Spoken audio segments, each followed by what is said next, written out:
भीमताल की शांत पहाड़ियों के बीच एक सड़क है। सड़क संख्या 27। दिन में ये बिल्कुल साधारण लगती है, लेकिन रात होते ही यहाँ हवा तक रुक जाती है। लोग कहते हैं इस सड़क पर एक औरत भटकती है, सफेद साड़ी में, ठंडी आंखों के साथ। कोई उसकी मदद करे तो भी वो चीख बनकर हवा में घुल जाती है, और नजरअंदाज करो तो मौत बनकर सामने खड़ी हो जाती है। आज की कहानी उसी अधूरी आत्मा की है। उत्तराखंड की पहाड़ियों के बीच बसा छोटा सा कस्बा भीमताल अपनी झीलों और शांत वातावरण के लिए प्रसिद्ध था। लेकिन इसी शांति के भीतर ऐसी अनकही कहानियां भी दबी थीं जिनके बारे में लोग खुले तौर पर बात करने से बचते थे। इन्हीं कहानियों में से एक कहानी थी सड़क संख्या 27 की, जिस पर रात के बाद गुजरना लोग अशुभ मानते थे। कहते हैं कि उस सड़क पर कई साल पहले एक बस दुर्घटनाग्रस्त हुई थी, जिसमें 10 लोगों की मौके पर ही मौत हो गई थी, और तब से वो रास्ता बदनाम हो गया था। लेकिन ये सिर्फ लोक कथा नहीं थी, क्योंकि हर साल उस सड़क पर कोई ना कोई नया हादसा होता था, और बचे हुए लोग अक्सर ऐसी बातें बताते थे जिन्हें सुनकर किसी के भी रोंगटे खड़े हो जाएं। इसी डरावनी सच्चाई से अनजान शहर दिल्ली का पत्रकार राज मल्होत्रा, जो अलौकिक घटनाओं पर लेख लिखने के लिए प्रसिद्ध था, एक रिपोर्ट तैयार करने भीमताल पहुंचा। उसकी आदत थी कि वो हर कहानी की तह तक जाता था, उसे सच या झूठ साबित करता था। स्थानीय लोगों से बात करने पर भी उसे यही पता चला कि रात के समय सड़क संख्या 27 पर भटकने वाली एक औरत दिखाई देती है, सफेद साड़ी पहने, लहूलुहान चेहरा और राहगीरों से लिफ्ट मांगती हुई। कुछ लोग कहते कि उसने हाथ दिया और गाड़ी में बैठते ही गायब हो गई। किसी ने कहा कि उसने रास्ता रोक लिया और जब उन्होंने हॉर्न बजाया तो वो कार की बोनट पर चढ़ गई। हालांकि इन कहानियों में कितना सच था, ये अब तक कोई साबित नहीं कर पाया था। राज ने तय किया कि वो खुद रात में इस सड़क का निरीक्षण करेगा, अपने कैमरे और रिकॉर्डर के साथ। होटल वाले ने साफ मना कर दिया, साहब रात को मत जाइए, यहाँ के लोग कुछ भी नहीं मानते, पर जो सड़क ने देखी है वो इंसान की समझ से बाहर है। लेकिन राज हंसकर निकल पड़ा। रात के करीब 11 बजे वो अपनी जीप लेकर जंगलों से गुजरती उस सड़क पर पहुंचा। चारों ओर घना अंधेरा, बीच बीच में दूर से झिंगुरों की आवाजें और पहाड़ों से टकराती ठंडी हवा। सड़क पर स्ट्रीट लाइट भी कम थी, जिससे वातावरण और भी भयावह लगता था। राज कैमरा ऑन कर सड़क की हर गतिविधि रिकॉर्ड कर रहा था। आधे घंटे तक कुछ नहीं हुआ, बस खाली सड़क, घूमती हवा और एक बेचैन करने वाला सन्नाटा। लेकिन जैसे ही उसकी घड़ी ने 12 बजे का समय दिखाया, अचानक कार के रेडियो में खुद ब खुद स्टैटिक नॉइज आने लगी, जबकि उसने रेडियो बंद कर रखा था। उसने दोबारा ऑफ करने की कोशिश की, पर आवाज और बढ़ गई। वो कुछ समझ पाता उससे पहले ही सड़क के बीचों बीच सफेद रंग की कोई चीज नजर आई। उसने जोर से ब्रेक मारा, जीप घिसटती हुई कुछ ही दूरी पर रुक गई। सामने वही आकृति खड़ी थी जिसकी कहानियां उसने सुनी थीं। सफेद साड़ी में एक औरत, उसके चेहरे पर ऐसे घाव जैसे किसी हादसे ने उसकी पहचान मिटा दी हो। उसका चेहरा आधा जला हुआ और आंखें बिल्कुल खाली, जैसे किसी अंधे कुएं की गहराई। राज का दिल तेज धड़कने लगा, लेकिन पेशेवर होने के नाते उसने कैमरा उसी की ओर कर दिया। तभी वो औरत धीरे धीरे उसकी कार की तरफ बढ़ने लगी।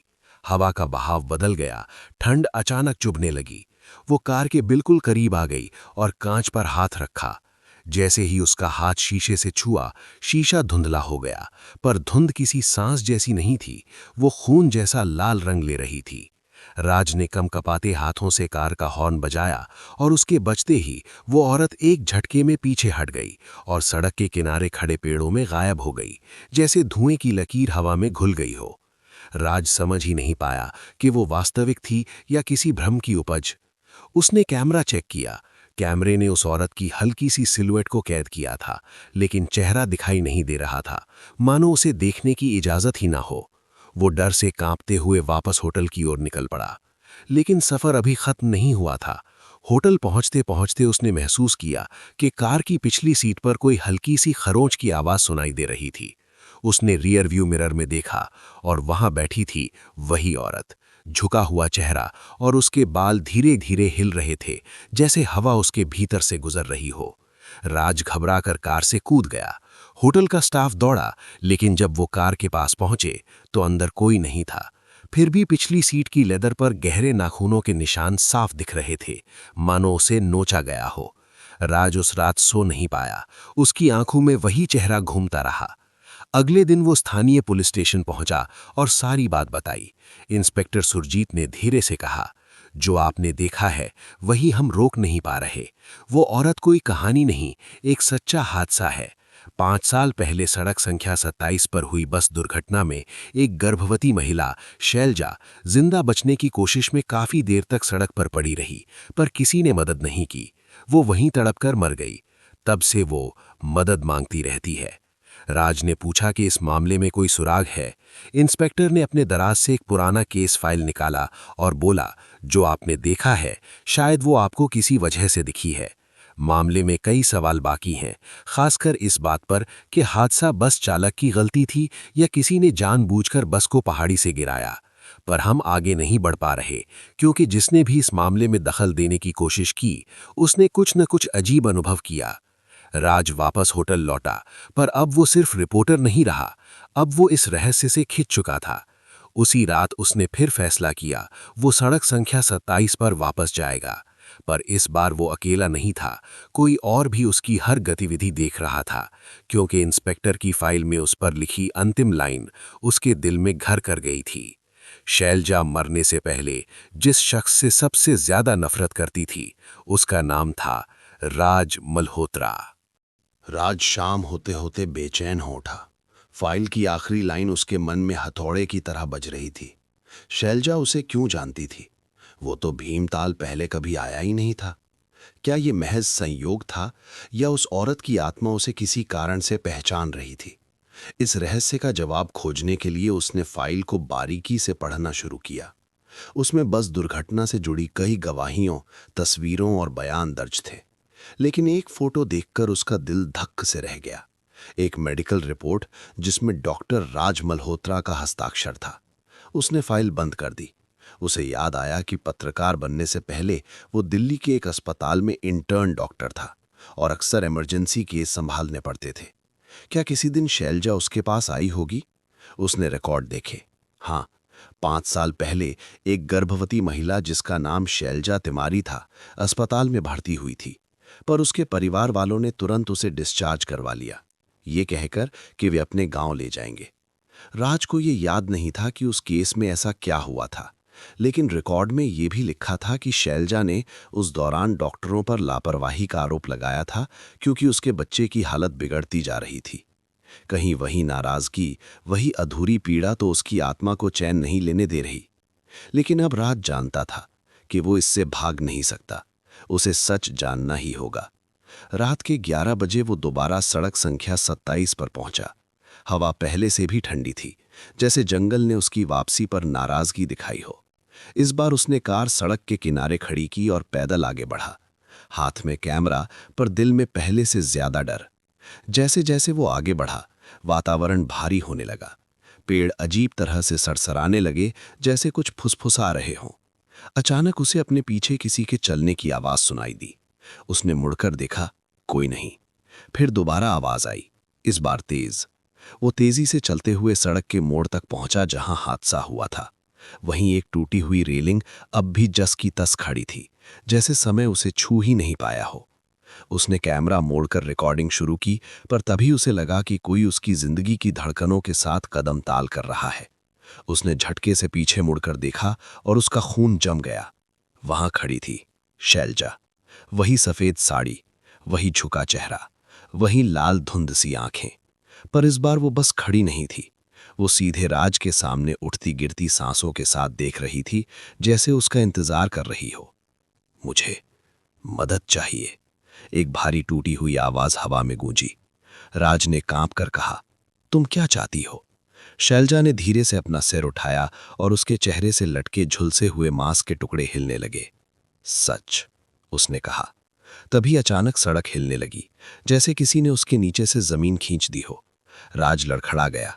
आसपास का माहौल बदल चुका था, अंधेरा जैसे स्याही बनकर फैलने लगा हो।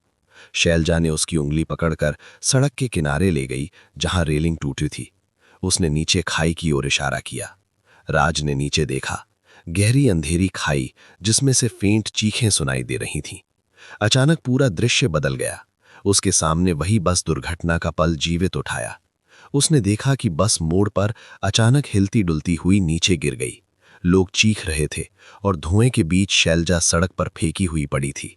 उसका पेट घायल था, पर वो सांस ले रही थी। वो उठने की कोशिश कर रही थी। लोग गुजर रहे थे, लेकिन कोई उसकी मदद नहीं कर रहा था। फिर तस्वीर रुकी और दृश्य बदलकर अस्पताल के कमरे में चला गया। राज इंटर्न के रूप में खड़ा था और शैलजा उसे गुस्से और डर से देख रही थी। वो कह रही थी, मेरे बच्चे को बचा लो। पर उसी समय डॉक्टरों के बीच गलतफहमी हुई और इलाज में देरी हो गई। भ्रूण की धड़कनें रुक गईं। शैलजा बिलख कर चीखी, तुम लोगों ने उसे मार दिया। राज की आंखें खुलीं। अब सड़क पर खड़ा था, शैलजा उसके सामने। उसने कहा, तुम्हारी गलती जानबूझकर नहीं थी, पर सजा मैं भुगतती रही, सड़क पर, अकेली, दर्द में। राज आंखों में आंसू लेकर बोला, मुझे माफ कर दो, मुझे सच पता नहीं था। शैलजा ने धीरे से अपना हाथ बढ़ाया, जैसे राज की बात सुनकर उसका दर्द कम हो रहा हो। तभी तेज हवा चली और उसकी आकृति हल्की होने लगी। उसने धीरे से कहा, सच लिख देना, ताकि कोई और मेरी तरह ना मरे। और वो धुएं की तरह हवा में घुल गई। वातावरण शांत हो गया, इतना शांत जैसा शायद वर्षों में नहीं हुआ था। अगले दिन राज ने पूरी घटना पर रिपोर्ट लिखी। हादसे की लापरवाही, अस्पताल की त्रुटि और शैलजा की सच्चाई। उस रिपोर्ट के बाद सड़क संख्या 27 पर सुरक्षा बढ़ाई गई और अस्पताल में भी सुधार हुए। लोग कहते हैं कि उस दिन के बाद उस सड़क पर सफेद साड़ी वाली औरत नहीं दिखी। पर राज जानता था, उसने किसी आत्मा को मुक्त किया है। पर उसके मन में एक बात हमेशा के लिए दर्ज हो गई, कभी कभी सच सिर्फ डरावना नहीं होता, बल्कि जरूरी होता है।